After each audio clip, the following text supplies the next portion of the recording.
अस्सलाम वालेकुम जनाब, वेलकम टू बेस्ट टीवी और मैं हूं शेख अनायत। तो आज ऐसी इंफॉर्मेशन, इराक में मुश्किलात बढ़ने जा रही हैं, कब तक मुश्किलात रहेंगी और कौन सी मुश्किलात हैं और कैसी सख्ती होने वाली है या कौन सी मुश्किलात हैं और क्यों आएगी, ये तमाम इंफॉर्मेशन आज आपके साथ शेयर करेंगे। तो वीडियो को एंड तक जरूर देखिएगा।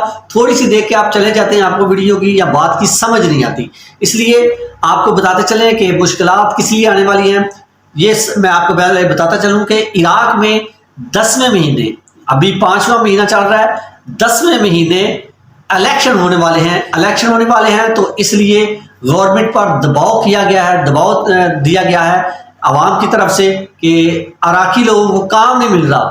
तो दोबारा जब इलेक्शन होगा तो हम उसको वोट देंगे जो इराकियों को काम देगी या गैर मुल्कियों को इधर से बाहर निकालेंगे, वो हुकूमत, उसको हम वोट देंगे, उसको हम चुनेंगे।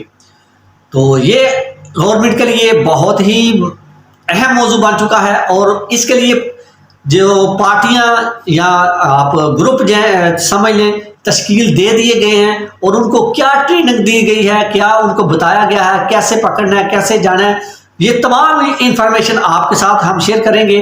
तो वीडियो को एंड तक जरूर देखिएगा जनाब।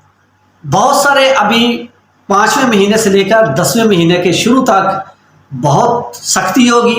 सख्ती इस तरह की होगी कि आप अगर किसी दुकान में हैं या किसी होटल में हैं या कहीं भी हैं तो वो सादे लिबास में आएंगे, सादे लिबास में आके आपको पकड़ेंगे नहीं, बस आपसे कुछ चीज़ें लेंगे और वहाँ से इंफॉर्मेशन लेंगे कि यहाँ कोई पाकिस्तानी है या नहीं है, या आपसे ही वो पूछ लेते हैं।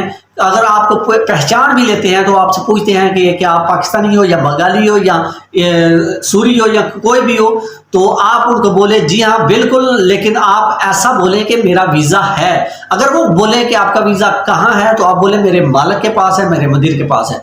लेकिन वो मुदीर आपके पास जब जाएंगे तो वो उनको डील कर लेगा, उस वक्त वो आपको नहीं पकड़ेंगे। वो जब चले जाएंगे जाके वो इंफॉर्मेशन देंगे फलां जगह पे पाकिस्तानी है या बंगाली है या कोई भी गैर मुल्की है, तो वहाँ पे फिर टीम आएगी, पूरी 2-3 गाड़ियाँ लेके आएंगे और वो उधर छापा लगेगा।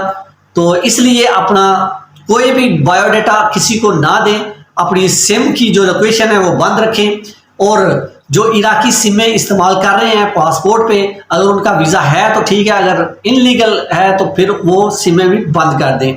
तो 10वें महीने तक ये सख्ती रहेगी। अपना एहतियात कीजिएगा, जितनी भी एहतियात हो सके। जो भी आपके पास सादा लिबास में भी आए उनको अपनी डिटेल, अपनी इंफॉर्मेशन कभी भी ना दें। जब आप कोई भी आए आप बोलें कि आप मेरे मालिक से बात कर लें या मेरे मुदीर से बात कर लें, वो सब कुछ उसके पास है। तो अपने मुदीरों को भी ये बता दीजिएगा कि जब कोई आए हम आपके पास भेजें तो उसको कवर कीजिएगा। उसको ये नहीं कहना कि ये है बंदा ठीक है गैर कानूनी है ले जाओ, ठीक है, ये नहीं कहना। उसको कवर करें कि मैंने वीज़ा जमा करवाया हुआ है, ये किया हुआ है, वो किया हुआ है, इस तरह की कोई कहानी सुना के उनको कवर कर लें। ये जो 3-4 महीने हैं ये आपके बहुत मुश्किल गुजरेंगे, लेकिन अपना एहतियात कीजिएगा, बाहर कम निकलिएगा, अपने काम पे रहिएगा और ट्रैवल मत कीजिएगा, सफ़र मत कीजिएगा। इस तरह की कोई एहतियाती तदाबीर लाजमी आप कीजिएगा।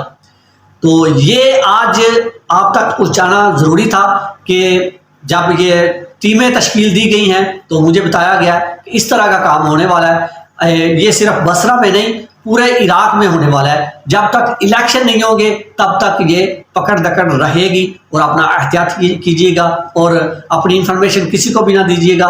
सादा लिबास में लोग आएंगे, सादा लिबास से भी आप जरा परहेज कीजिएगा। और पहचाने तो वो नहीं जाएंगे सादा लिबास में, लेकिन आप खुद अपना थोड़ा एहतियात कीजिएगा, जितनी भी एहतियात हो सके एहतियात कीजिएगा। जब वक्त आ जाए बुरा तो फिर कोई रोक नहीं सकता, लेकिन फिर भी एहतियात करना लाजमी है। तो अपना बहुत सारा ख्याल रखिएगा। ये थी आज की वीडियो। तो 10वें महीने तक जो है वो आपको बताया गया। अगर कोई और इसके मतलब कोई नोटिफिकेशन जारी होता है या इसमें कोई रद्दो बदल होता है कि कुछ बदल दिया जाता है इरादा या पॉलिसी चेंज की जाती है, तो फिर इंशाल्लाह आपके साथ वीडियो शेयर करेंगे। तब तक कर लीजिए, अल्लाह हाफिज़। अपना बहुत सारा ख्याल रखिएगा और मेरी